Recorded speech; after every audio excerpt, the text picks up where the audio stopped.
I am a pianist and composer based in Harlem, New York. But for as long as I can remember, what I've really been doing is searching for my own voice. I was classically trained, and classical piano gave me so much. But at some point, I realized it wasn't my voice. So this whole story is really one long question. What sounds are actually mine?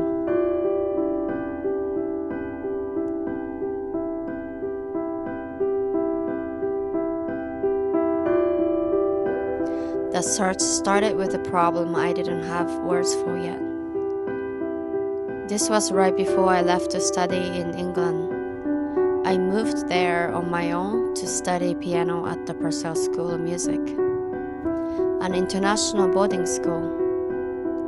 My teacher was Valeria Selvansky, a Hungarian pianist, and she taught me how to be musical.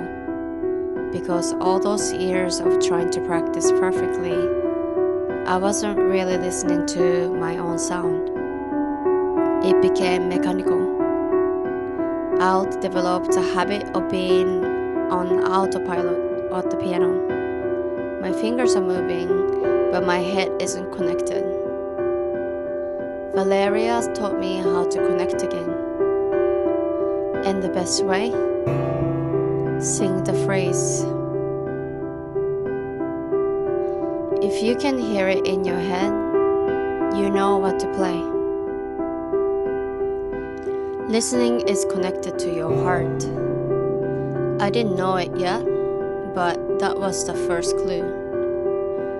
That a voice was something I had to hear from the inside.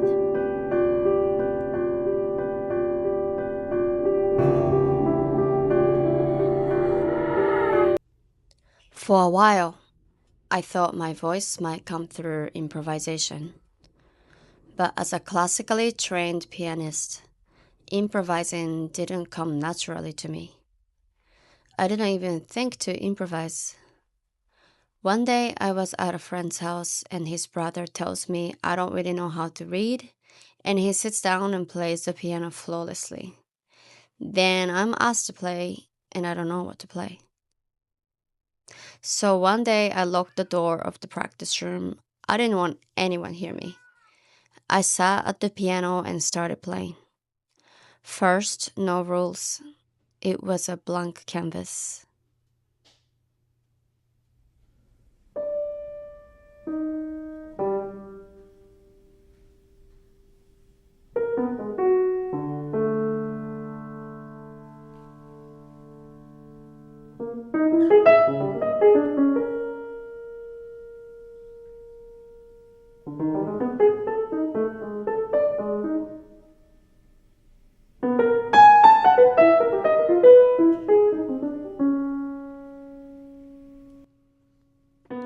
I played pieces that had improv sections like Jeffsky's North American Ballads, Which Side Are You On, and Anthony Davis's Middle Passage.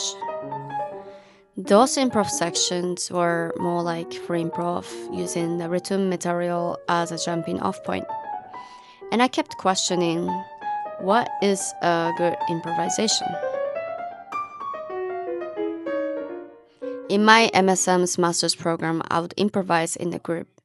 Around the same time, I formed the duo Righteous Girls, a flute and piano duo with Gina Iso.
For my master's project, I commissioned a piano concerto from my friend Jonathan Ragonis, a saxophonist and composer with an independent study under Vijay Iyer.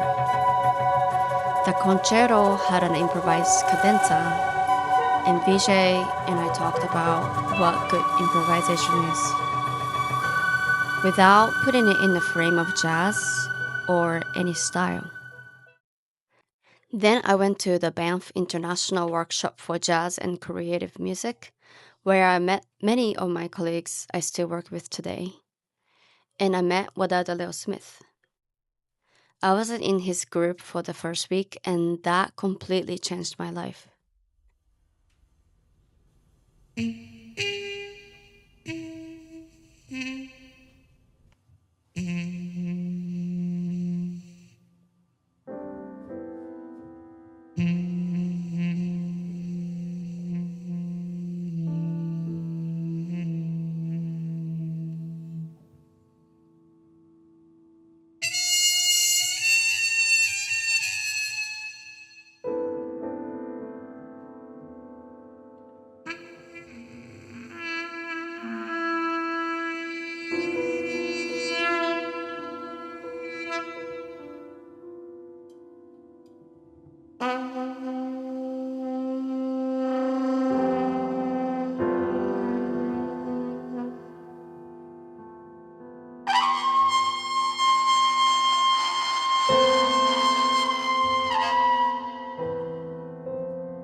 Meeting all these creative musicians who weren't tied to any style.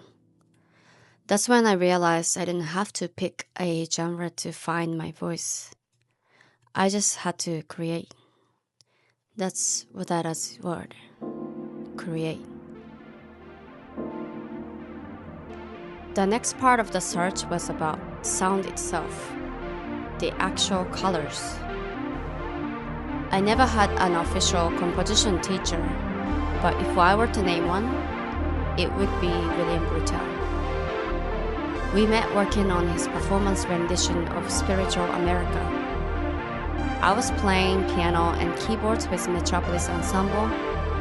I was graduating from the doctoral program at Stony Brook, and I wanted to focus on making an album of my own compositions. I loved Bill's approach to music, the way he works with musicians, his aesthetic. So I asked him to be my producer.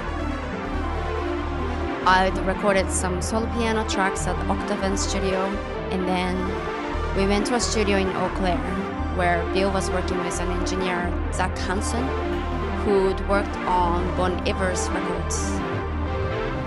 I was introduced to vintage synths, this vast collection Hive Studio had, and my palette completely opened up to this world. But more colors on the palette still doesn't tell you what to paint. I kept asking the same questions. What sounds do I actually want to make? And to answer that, I had to go back, farther back than any of this, before piano was a career, before the competitions, before I even left for England, back to being a kid in Japan.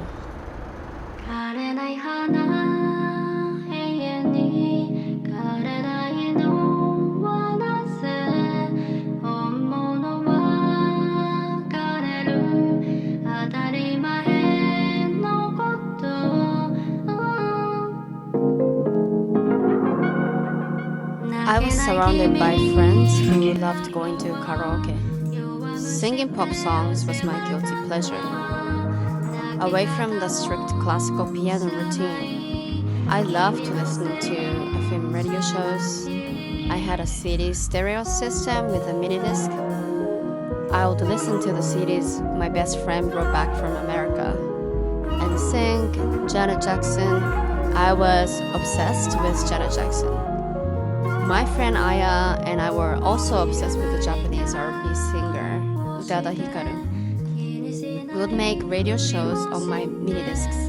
My mom had bought me a mini disc recorder for my piano lessons, and I used it to record us instead, talking about random things, about the weather, and singing Utada's songs in my soundproofed piano room.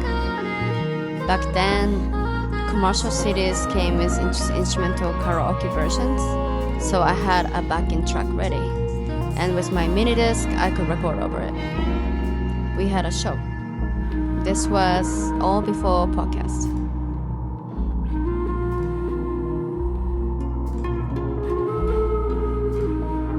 Nobody in my family is in music. My mom just wanted me to practice piano. But this was how I was having fun. Listening and singing was, in a way, how I escaped from the pressure, the competitions, the family drama. And I think this was it. Before any of the training, this was the sound that made me happy. So when I ask myself what sounds I want to create, I think I'm really asking how to get back to this.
Years later, Valeria's lesson still sits with me. Sing the phrase and listening connects you back to your heart. I think this next piece is me trying to do exactly that.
Myth of Tomorrow is my second album. It was released in October 2025 on Switch Hit Records and Figure 8 Recording.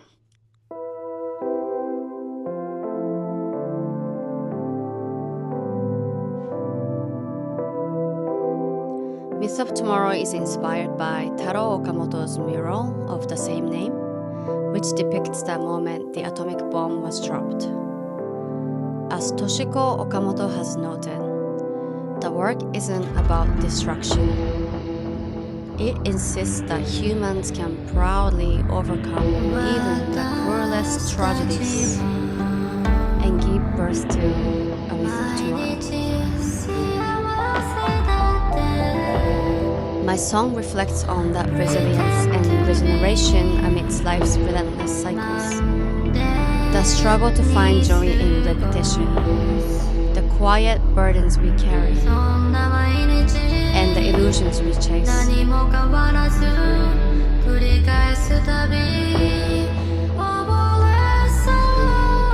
also asks us to pause and notice the everyday miracles. The sun rising without fail, the moon soft waning, a dandelion pushing through asphalt. In that attention, we reconnect with what sustains us.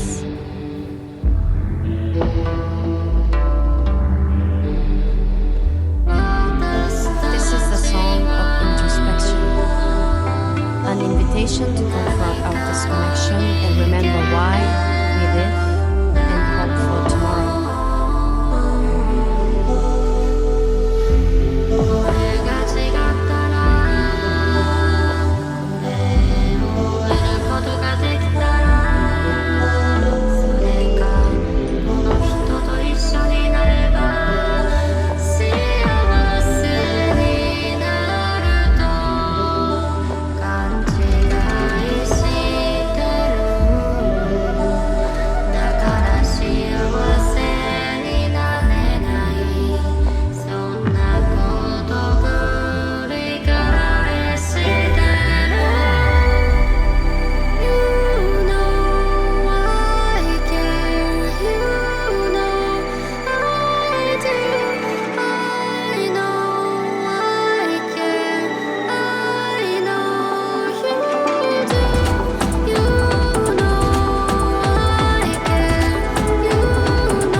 So maybe my voice was never one thing I was going to arrive at. Maybe the voice is the searching itself. I guess I'm searching for the sounds from my memory. The childhood I long for, that feels like a frozen time. And I'm still trying to find my way back to it.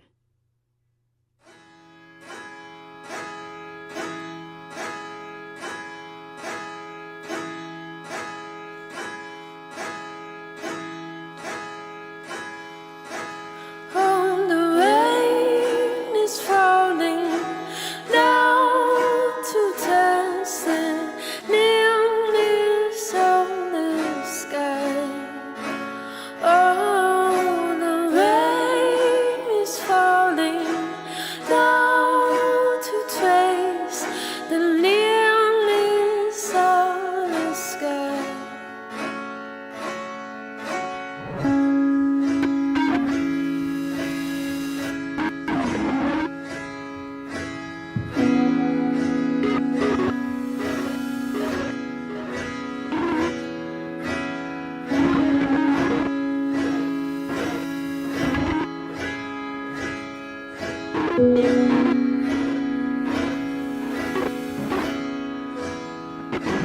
Everything parts to fractures, prism and lights. I can't find and lose all my dreams, built and chased to sleep again, to sleep again. This is not happening. Inside my mind, this is not happening. Inside my mind, went away again to wake up morning's light, and the curtains wave like black on the rain is falling down to trace the nearness of the sky. All of the rain is falling down to trace the nearness of the sky. These are the things that softly kill me. These are the things that softly die. These are the things that softly kill me. These are the things that softly die.